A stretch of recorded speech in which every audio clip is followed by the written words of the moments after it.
और जितने हमारे बड़े गोदाम हैं उनको हम शहर से बाहर शिफ्ट कर रहे हैं। हज़ार गंजी के अंदर हमारा जो कोयटा डेवलपमेंट अथॉरिटी की तरफ से बड़ा बस टर्मिनल बनाया जा रहा है, जो कि आधा तकरीबन 50% कंप्लीट हो चुका हुआ है। वहाँ पर हम बाकी बसों को अभी जल्द अज जल्द अगले 40-45 दिन के अंदर शिफ्ट करना शुरू कर देंगे, जिसकी वजह से शहर के अंदर काफ़ी हद तक लोड में कमी आएगी। दूसरा ये है कि शहर की हदूद के अंदर हमने जो बड़ी हमारी बसेज़ हैं जो कि 40 सीटर या 45 सीटर हैं, उनको भी हमने शहर में आने से फ़िलहाल रोका हुआ है। उनको हम यूफुन स्टॉप से भी बाहर भेज रहे हैं और रेलवे स्टेशन से भी आगे फ़िलहाल उनको नहीं आने दे रहे। फर्दर भी इसके ऊपर काम कर रहे हैं। साथ ही साथ हमने शहर के अंदर जो हमने डाटा इकट्ठा किया है, इस टाइम शहर के अंदर 20,000 से ज़्यादा रक्शे चल रहे हैं, जिनमें से सिर्फ 8,000 लीगल हैं और 12,000 इलीगल हैं। तो इन इलीगल रक्शों के खिलाफ भी हमारा ऑपरेशन स्टार्ट हो चुका हुआ है। जितनी बड़ी रोड्स हैं उसके ऊपर हम रोज़ाना की बुनियाद पे एंटी इंक्रोचमेंट का ऑपरेशन कर रहे हैं।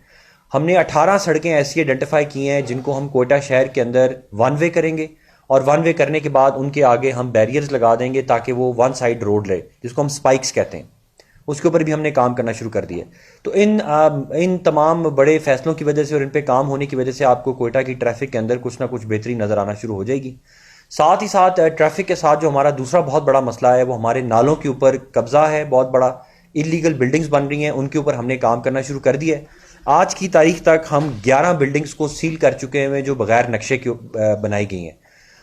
अफसोसनाक बात यह है कि कोयटा के अंदर हमने जो अभी सर्वे किया है तकरीबन 1,000 से ज़ायद इलीगल बिल्डिंग्स हैं, और खुदा न खास्ता अगर कोई भी कुदरती आफत आती है या कोई भी मैन मेड कोई डिज़ास्टर होता है खुदा न खास्ता, तो ये तमाम बिल्डिंग्स बहुत ज़्यादा वल्नरेबल पोजीशन में ये गिर सकती हैं। इनके अंदर जो लोग हैं उनको नुकसान हो जाता है। इन 1,000 बिल्डिंग्स के खिलाफ भी हमने एक्शन लेना शुरू कर दिया है। इंशाल्लाह आज हमने आपको बताया कि 11 के करीब हम बिल्डिंग सील कर चुके हुए हैं, बाकी के खिलाफ भी हमारा एक्शन होगा।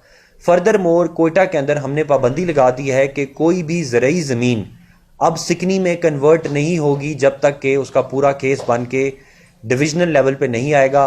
पहले जो पटवारी या तहसीलदार हैं वो एक देही ज़मीन जो है या एक ज़रई ज़मीन है उसको सिकनी में कन्वर्ट करते हैं और लोग उसके ऊपर प्लाजा बनाना शुरू कर देते हैं। इसके ऊपर हमने फुल पाबंदी लगा दी है। कोयटा डेवलपमेंट पैकेज के ऊपर जितनी भी रोड बन रही हैं, जिनमें से 6 जो हैं इंशाल्लाह आपको 2 महीने के अंदर अंदर हम कंप्लीट करके देंगे, और बाकी भी जितनी रोड्स हैं उनके ऊपर कमर्शियल एक्टिविटी भी हमने बैन कर दी है। चीफ मिनिस्टर साहब की डायरेक्शंस के ऊपर जितनी बिल्डिंग्स मेन कोयटा डेवलपमेंट की रोड्स के ऊपर कमर्शियल एक्टिविटी करेंगे उनको सील कर दिया जाएगा, उनके नक्शे भी पास नहीं किए जाएंगे। जो अपने आबादी दे में लोग अपने घरों में रह रहे हैं उनको कोई डिस्टर्ब नहीं करेगा, उनको कोई ब्लैकमेल नहीं किया जाएगा, लेकिन ये चीज़ हमने सख्ती से बंद करना शुरू कर दी है। इसके अलावा कोयटा की हदूद के अंदर तकरीबन 11 क्रश प्लांट्स हैं जो हमने सील कर दिए हैं। सिर्फ 2 जो हैं जो किसी कोर्ट से स्टे में हैं या वो कोयटा डेवलपमेंट पैकेज के लिए काम कर रहे हैं उनको हमने छूट दी है। बाकी सारे क्रश प्लांट्स हमने बंद कर दिए हैं, और इन तमाम पहाड़ों के ऊपर कोयटा के इर्द गिर्द के ऊपर एक पॉलिसी मुरतब कर दी गई है जिसके तहत इनके ऊपर मैसिव पब्लिक प्राइवेट पार्टनरशिप के तहत हज़ारों नहीं बल्कि लाखों की तादाद में दरख्त लगाए जाएंगे, जिसमें हमने जैतून को भी अलाउ कर दिया हुआ है, पिस्ताशियो को भी अलाउ किया है, और इस तरह के दूसरे जितने भी हैं वो प्राइवेट सेक्टर के साथ मिलकर हम यहाँ पर दरख्त लगाएंगे। इन दरख्तों की वजह से जो कोयटा के अंदर सबसे बड़ी बीमारी हमारी ARI की है, एक्यूट रेस्पिरेटरी इन्फेक्शन, जिसमें लोगों के गले ख़राब होते हैं और लंग्स ख़राब हो रहे हैं और मिट्टी की वजह से गर्द बहुत ज़्यादा हो रही है, उसको कम करने में ये अपना रोल प्ले करेगी और ये बहुत लॉन्ग टर्म प्रोजेक्ट होगा। इंशाल्लाह इसका इफ्तिताह भी अगले महीने से कर दिया जाएगा। अब जो हमारे मैजिस्ट्रेट साहिबान की समरी है वो हम आपके सामने रखना चाहते हैं ताकि आपको पता चले। पिछले महीने के अंदर जो हमने अभी रिकॉर्ड निकाला है, हमने कोयटा की तारीख में सबसे ज़्यादा रेड किए हैं। कोयटा की तारीख में इतने रेड नहीं हुए एक महीने के अंदर जितने सितंबर के महीने में हुए हैं।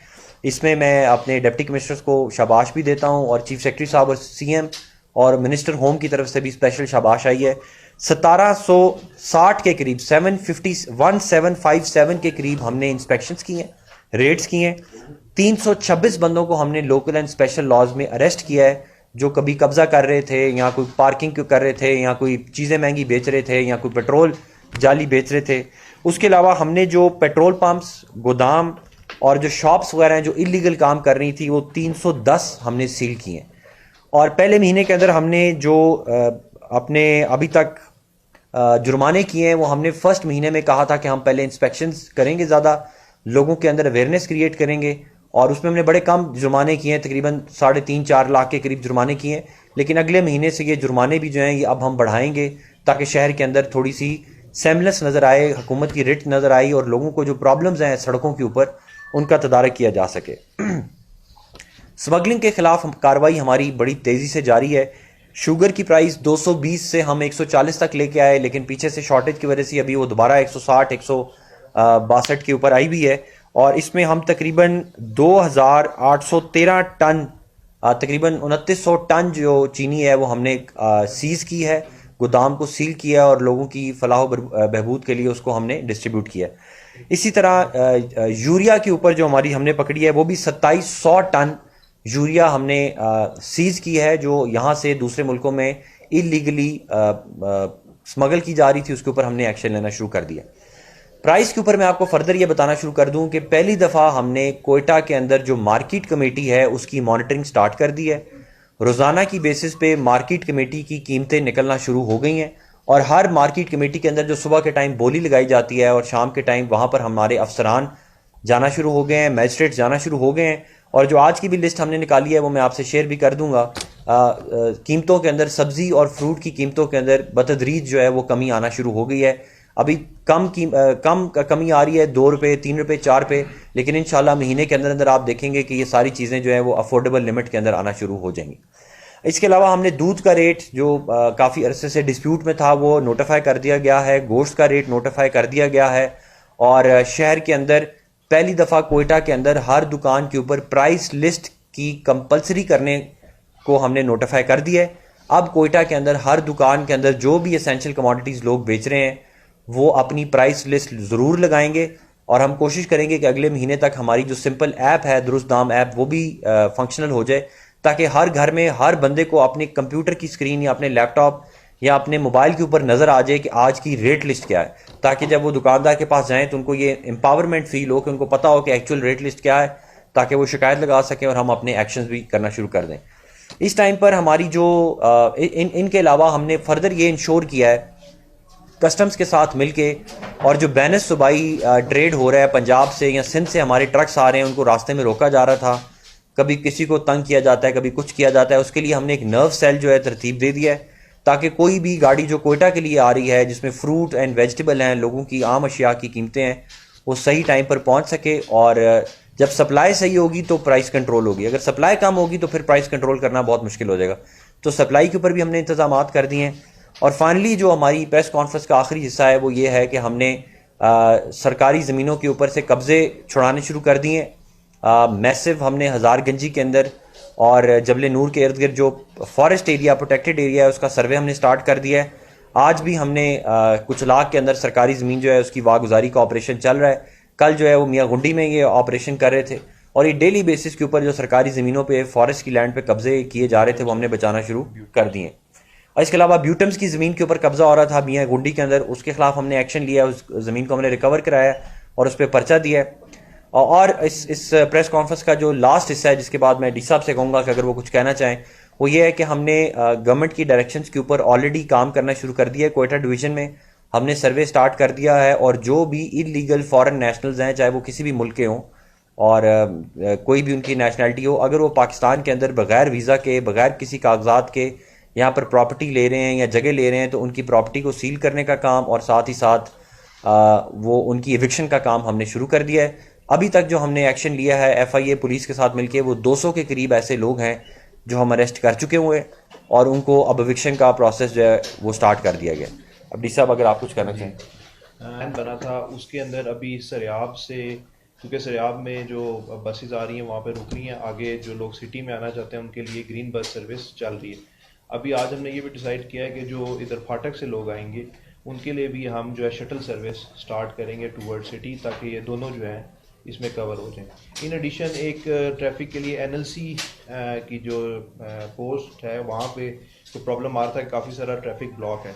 उसके लिए हमने एक स्ट्रेटजी बनाई है कस्टम के साथ और बाकी लोगों के साथ हमने मीटिंग करके वो ट्रैफिक के लिए हमने एक अल्टरनेट जगह दी है। जब तक वो बैकलॉग ट्रक से ख़त्म नहीं होता तब तक जो है वो पार्किंग किसी और जगह पे रहेगी, और जैसे ही ये बैकलॉग ख़त्म हो जाता है तो ताफ्तान बॉर्डर से जितनी भी फर्दर ट्रक्स आ रहे हैं उनको हमने अभी कस्टम वालों से रिक्वेस्ट किया कि उसको रोक दें ताकि ये बैकलॉग यहाँ से क्लियर हो जाए। जब बैकलॉग क्लियर हो जाता है उसके बाद फिर वो ट्रक्स आएंगे ताकि हमारे पास एक कम से कम 100 गाड़ियों की जगह पार्किंग स्पेस वहाँ पे अवेलेबल हो और रोड के ऊपर लोगों को तकलीफ वगैरह ना हो।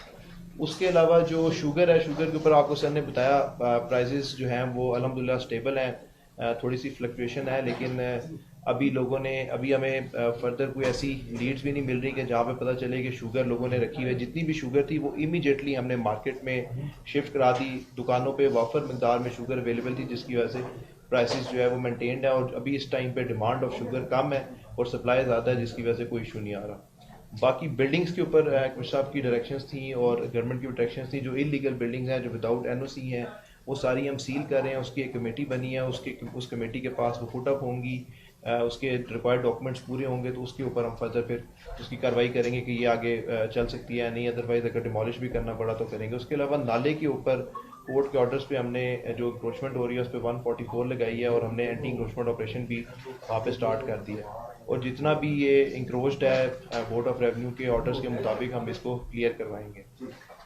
उसके अलावा जो फर्दर कोई आपके क्वेश्चन है तो चंदा साहब, आपने 200 अफराद निकाले 1 नवंबर से, तो प्लान कैसे होगा? क्योंकि ऐसे भी लोग जिन्होंने शनाख्त कार्ड पहले ही उन्होंने हासिल किया, आज से 10 साल कबल, तो उनके खिलाफ किस तरह कार्रवाई, क्या नाता आइडेंटिफाई करेगा?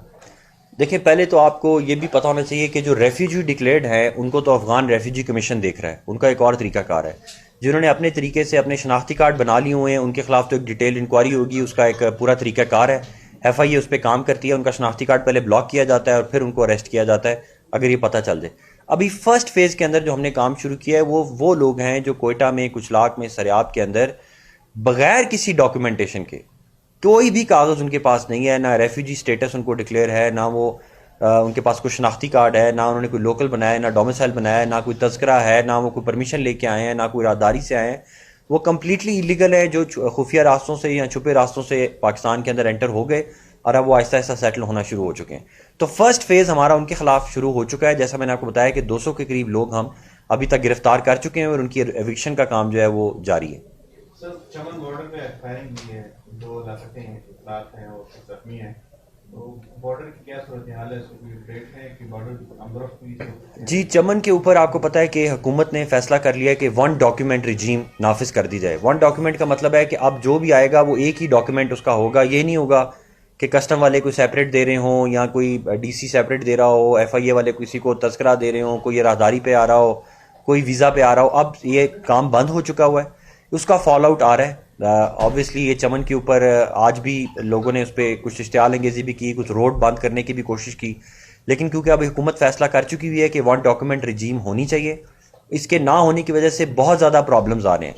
आपको पता है ये इलीगल ट्रेड भी हो रहा है, स्मगलिंग भी हो रही है, लाखों हज़ारों डॉलर जो हैं वो हमारे मुल्क से बाहर भी गए हैं और उसके अलावा जो क्राइम है वो भी बढ़ रहा है इस अनडॉक्यूमेंटेड रिजीम की वजह से।